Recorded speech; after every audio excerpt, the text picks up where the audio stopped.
Bismillahirrahmanirrahim. Assalamualaikum warahmatullahi wabarakatuh. Selamat siang semuanya.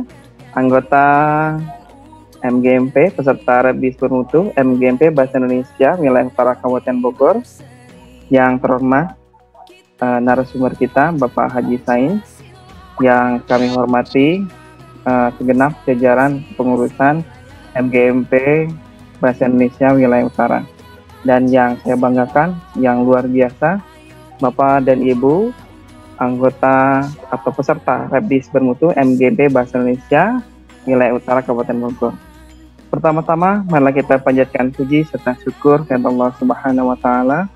Salawat dan salam marilah kita aturkan pada baginda alam Nabi besar Nabi Muhammad Sallallahu Alaihi Wasallam, kepada keluarganya, para sahabatnya, dan kita semua yang mudah-mudahan mendapatkan syafaat di yaumil kiamah nanti. Bapak dan Ibu peserta Rebis Bermutu MGMP Bahasa Indonesia wilayah Utara Kabupaten Bogor, kami ucapkan selamat datang dan terima kasih atas kehadirannya pada kegiatan kita di IN ketiga. Baiklah Bapak dan Ibu para peserta Rebis Bermutu MGMP Bahasa Indonesia wilayah Utara Kabupaten Bogor, kita mulai saja untuk materi ketiga pada IN ketiga ini, yaitu tentang kita membuat soal yang setara dengan AKM. Nanti akan dibimbing langsung oleh Pak Haji Sain Rusnadi MPD. Kepada beliau kami persilahkan. Bismillahirrahmanirrahim. Assalamualaikum warahmatullahi wabarakatuh. Waalaikumsalam warahmatullahi wabarakatuh. Innal hamdalillah nimatillah wassalatu wassalamu ala rasulillah wa ala alihi washabihi wa mawalah. Bapak Ibu sekalian yang saya hormati, wabil khusus Pak Rudi sebagai Ketua MGMP Bahasa Indonesia Wilayah Utara dan segenap pengurus lainnya, dan juga rekan-rekan sekalian, alhamdulillah kita dapat hadir kembali ya dalam kegiatan Rebis pada hari ini. Alhamdulillah semuanya sehat ya Bapak Ibu sekalian. Alhamdulillah. Ya, amin. Ya, alhamdulillah. Mudah-mudahan kita semua ya senantiasa dalam keadaan sehat ya, dan dapat melaksanakan berbagai aktivitas kita sehari-hari ya. Mungkin teman-teman yang tadi sudah ada yang mulai PTM ya di sekolahnya, langsung nyambung dengan kegiatan ini gitu ya. Bagi yang daring mungkin ya belum sempat melaksanakan PTM di sekolahnya, alhamdulillah ya bisa bergabung dalam kegiatan kita hari ini. Baik Bapak Ibu sekalian, untuk materi yang akan kita bahas ya, yaitu menyusun soal. Nanti kita lebih banyak kepada diskusi ya. Alhamdulillah nanti Pak Rudi sudah membuat room kecil ya. Nanti Bapak Ibu sekalian bergabung ya di dalam grupnya untuk menyusun soal yang setara dengan AKM gitu ya. Jadi bandingkan ya Bapak Ibu sekalian, soal yang kita buat ini bukan soal PTS seperti biasa yang kita buat ya. Kemudian karakternya seperti yang ada pada soal AKM itu seperti apa ya. Coba saya share screen dulu nih untuk materinya. Ya baik Bapak Ibu sekalian. Jadi intinya materi pada hari ini Bapak sekalian ya, nanti kita akan berlatih membuat soal. Jadi soal yang kita buat ada soal literasi dan soal numerasi ya. Nah, beberapa hal yang perlu Bapak Ibu pahami ya, dan kita pahami bersama ya. Yang pertama yaitu ketika kita membuat soal itu harus ada stimulusnya dulu ya. Kalau tadi sudah tuh ya, dari kelompok 1 sudah, yaitu ada dialognya, ada drama gitu ya. Kemudian yang disampaikan oleh Pak Tri juga tadi sudah ada ya, stimulusnya gitu ya, ada stimulusnya menggambarkan tentang cara menghitung kebutuhan air gitu. Kemudian yang disampaikan oleh Pak Akil juga tadi ada ya stimulusnya, ada melalui gambar dan lain sebagainya. Jadi dibuat seperti itu dulu ya Bapak sekalian ya. Tidak langsung kepada pertanyaan, tapi kita buat konteksnya dulu ya sebagai stimulusnya. Nah, di dalam stimulusnya ya Bapak sekalian, yaitu harus memuat ya unsur-unsur atau sifat-sifat yang edukatif ya. Jadi di dalam soalnya itu ada nilai edukatifnya. Nah, seperti yang tadi Pak Tri sampaikan tuh ada nilai edukasinya besar banget tuh ya. Oh, dia tahu jadi kebutuhan airnya berapa. Oh, cara menghitung kebutuhan air seperti ini gitu ya. Jadi kental banget ya nilai edukasinya gitu ya. Kemudian yang menarik ya, sehingga mereka ingin sekali membacanya ya, mereka ingin mengetahui isinya gitu ya. Kita upayakan gitu ya. Kemudian yang ketiga adalah yang keterbaruan, artinya tentang hal-hal yang up to date gitu ya, hal-hal yang sekarang sedang booming misalnya, boleh itu ya yang kita angkat ya. Dan juga tentu inspiratif ya. Nah itu ya Bapak sekalian, intinya nanti ketika kita menyusun soalnya ya, pertama harus kita buat stimulusnya dulu, pilih ya dengan berbagai tema yang ada ya. Nanti kita lihat tema-temanya apa saja gitu ya. Nah jadi sekali lagi saya ulangi ya, buat stimulus-stimulus yang di dalamnya mengandung nilai edukasi ya.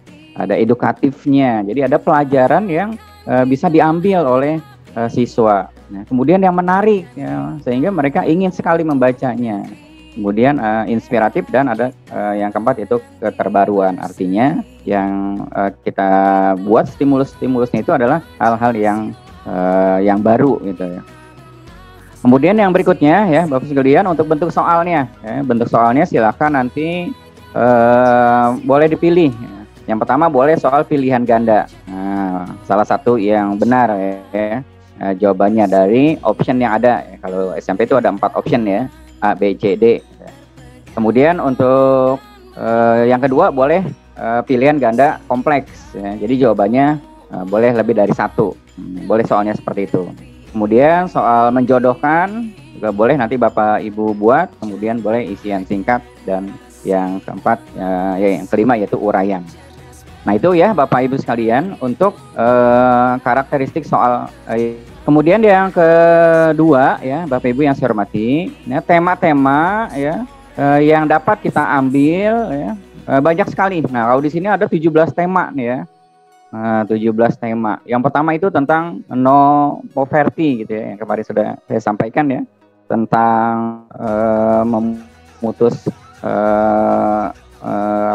tentang kemiskinan, memutus kemiskinan, tentang kesehatan, tentang pendidikan, ya, tentang alam, gitu ya, tentang iklim, tentang ekonomi, sosial budaya, ya, tentang kekayaan alam dan lain sebagainya. Jadi ada tema-temanya 17. Silahkan nanti Bapak Ibu sekalian gali, ya, ambil hal-hal yang baru tadi ya, yang menarik, sehingga Anda bisa membaca dengan enjoy ya di soal-soal tersebut.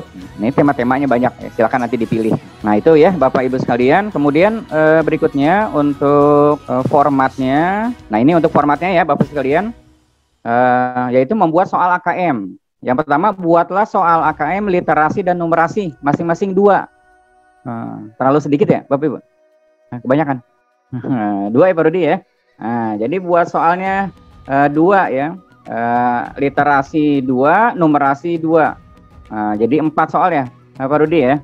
Nah, dengan menggunakan format terlampir di bawah ini ya. Jadi nanti soalnya silahkan dimasukkan ke sini. Kalau Bapak Ibu ngambil dari kutipan di koran, di majalah ya, atau di mana saja ya, berita-berita di internet tuh banyak sekali, nanti tinggal di copy paste di sini ya.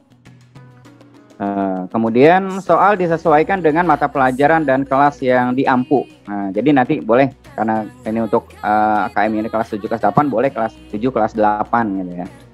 Kemudian nah itu ya Bapak sekalian. Jadi yang pertama nih buat soalnya 4 ya. Soal literasinya 2, kemudian soal numerasinya 2 gitu ya. Kemudian yang kedua ya, 1 soal lagi ya, buatlah soal yang isinya tentang mengukur karakteristik siswa. 1 soal dalam bahasa Indonesia. Jadi buat soalnya 5 ya Bapak Ibu. Itu Pak Rodi ya. Jadi soalnya literasinya 2, numerasinya 2, kemudian nanti tambah soal yang isinya tentang mengukur karakteristik atau karakter siswa. Ya misalnya apa yang mau diukurnya? Kejujurannya kah? Gitu ya, tanggung jawab kah? Dan lain sebagainya ya, karakter-karakter yang harus dimiliki oleh siswa. Nah itu nanti tetap ya ada stimulusnya dulu ya Bapak sekalian. Nah itu ya, dengan formatnya seperti ini ya. Judul soalnya apa, silakan nanti Bapak Ibu buat soalnya terus beri judul. Kemudian potensi yang akan dicapainya apa, levelnya 7 atau 8, level 4 ya.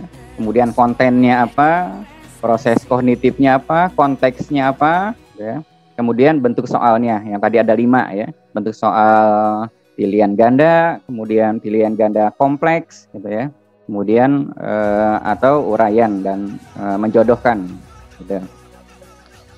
Nah itu ya Bapak Ibu sekalian, nanti soalnya silakan masukkan ke kolom ini ya, di copy paste di sini ya, untuk 5 soal tersebut ya, baik yang literasi maupun yang numerasi serta soal karakter. Nah itu ya Bapak sekalian. Kemudian yang terakhir, supaya efektif ya Bapak sekalian, nanti di room silahkan dibagi-bagi gitu ya. Misalnya anggotanya ada 5 atau 6 ya, atau lebih ya, silakan nanti dibagi siapa yang membuat soal literasi 2 orang misalnya, siapa yang membuat soal literasi lagi yang kedua 2 orang, udah 4 ya. Kemudian siapa lagi yang membuat soal numerasi 2 orang, kemudian yang membuat soal numerasi 2 orang, udah 8 tuh. Kalau satu lagi soal 2 orang lagi misalnya soal karakter. Silakan, nanti tergantung dari jumlah anggotanya di kelompok ya. Nah itu Bapak Ibu sekalian, untuk penjelasan dari saya ya. Silakan untuk membuatnya nanti lebih mengkerucut lagi di grupnya masing-masing ya, di kelompoknya masing-masing. Kemudian nanti ya materi berikutnya nanti akan ditutup oleh Ibu pengawas kita tentang memberikan arahan kepada kita semua untuk menyikapi kegiatan AKM yang akan berlangsung di sekolah masing-masing. Oke, demikian Bapak dan Ibu. Mohon maaf sebelumnya saya tutup in ketiga ini. Mudah-mudahan kita sehat semua, sehat selalu. Sampai jumpa di in keempat ya. Oke, terima kasih. Saya tutup dengan bacaan hamdalah. Alhamdulillah ya rabbil alamin. Sekum binafsi taqwa. Assalamualaikum warahmatullahi wabarakatuh. Sampai jumpa di in keempat. Ayo kita jaga untuk Indonesia.